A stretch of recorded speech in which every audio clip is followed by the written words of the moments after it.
नमस्कार साथियों, ज्ञानार्पण अकेडमी में आपका स्वागत है। आशुतोष आपके सामने वैयक्तिक विभिन्नता पार्ट 3 लेकर आया हूं, जो हमारा छूट गया था। अभी तक हम लोग क्या पढ़ चुके थे वैयक्तिक विभिन्नता के अध्ययन के बारे में, तथा हमने क्या वैयक्तिक विभिन्नता के प्रकार पढ़ लिए थे और वैयक्तिक विभिन्नता के कारकों के बारे में अध्ययन कर लिया था। आज हमारा जो टॉपिक बच गया है वो वैयक्तिक विभिन्नता का शिक्षा में प्रयोग। तो आज हम पढ़ेंगे वैयक्तिक विभिन्नता का शिक्षा में प्रयोग। तो डालें वैयक्तिक विभिन्नता का शिक्षा में प्रयोग।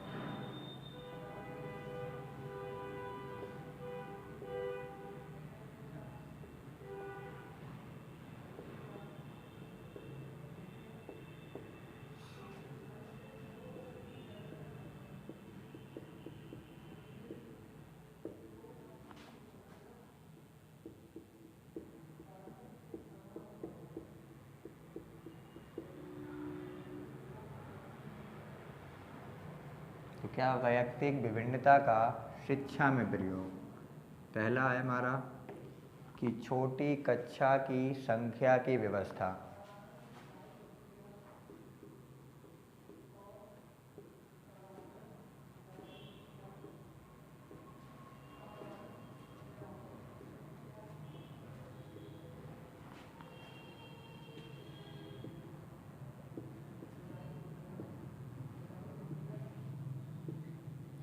तो क्या कि वैयक्तिक विभिन्नता की वजह से छोटी कक्षा की संख्या की व्यवस्था होती है। क्यों करते हैं कि प्रत्येक व्यक्ति की सीखने की क्षमता अलग अलग होती है, क्योंकि कुछ बालक हमारे मंद बुद्धि के भी होते हैं, कुछ बालक हमारे सामान्य बुद्धि के होते हैं और कुछ बालक हमारे प्रतिभाशाली होते हैं, तो कुछ कुशाग्र बुद्धि के होते हैं। यदि बड़ी कक्षा की संख्या होगी तो हम प्रत्येक बालक पर ज़्यादा ध्यान नहीं दे पाएंगे। यदि छोटी संख्या की कक्षा होगी तो प्रत्येक व्यक्ति पर या बालक पर हम ज़्यादा समय दे लेंगे। तो इसीलिए वैयक्तिक विभिन्नता की वजह से क्या करते हैं, छोटी संख्या की कक्षा की व्यवस्था। अगला क्या है,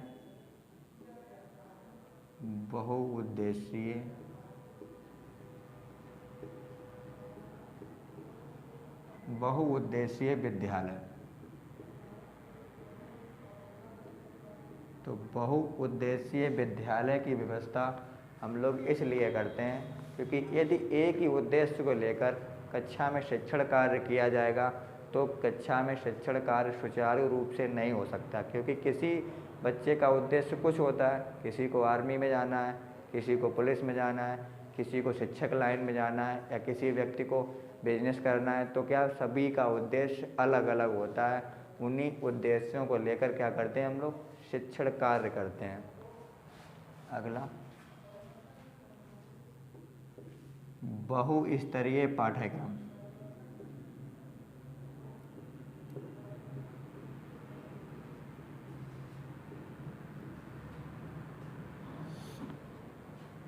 तो शिक्षा में क्या होता है, विभिन्न प्रकार के पाठ्यक्रम की व्यवस्था की जाती है। साइंस वालों के लिए पाठ्यक्रम हमारा अलग रहता है, आर्ट वालों के लिए पाठ्यक्रम अलग रहता है, कॉमर्स वालों के लिए पाठ्यक्रम अलग रहता है।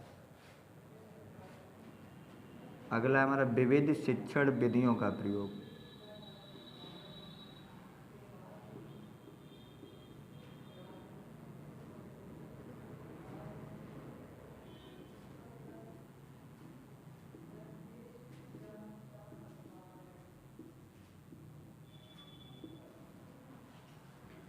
तो कक्षा में या शिक्षा में सदैव विभिन्न शिक्षण विधियों का प्रयोग करना चाहिए।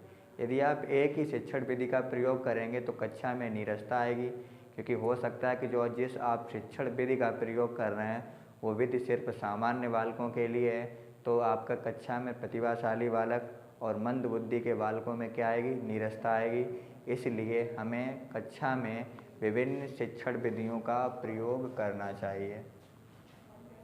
अगला क्या है, मानसिक वर्गीकरण।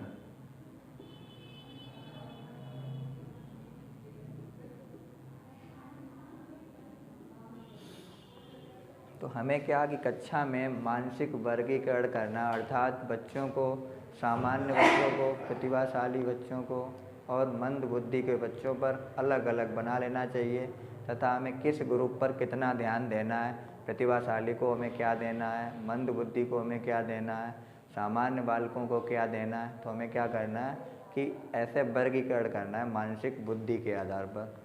परंतु आपका एनसीएफ क्या करता है कि दो बच्चों में अंतर नहीं करना है।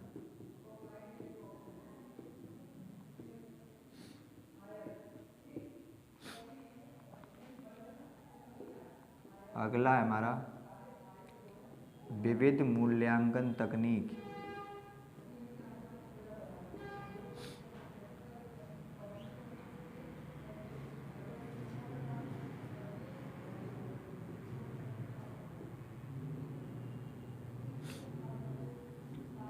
विविध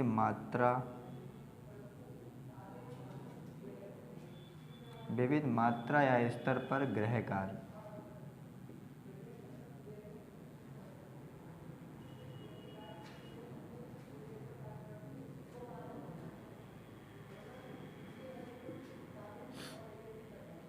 नौवां हमारा है विविधता शब्द का सम्मान करना ही वैयक्तिक विभिन्नता है।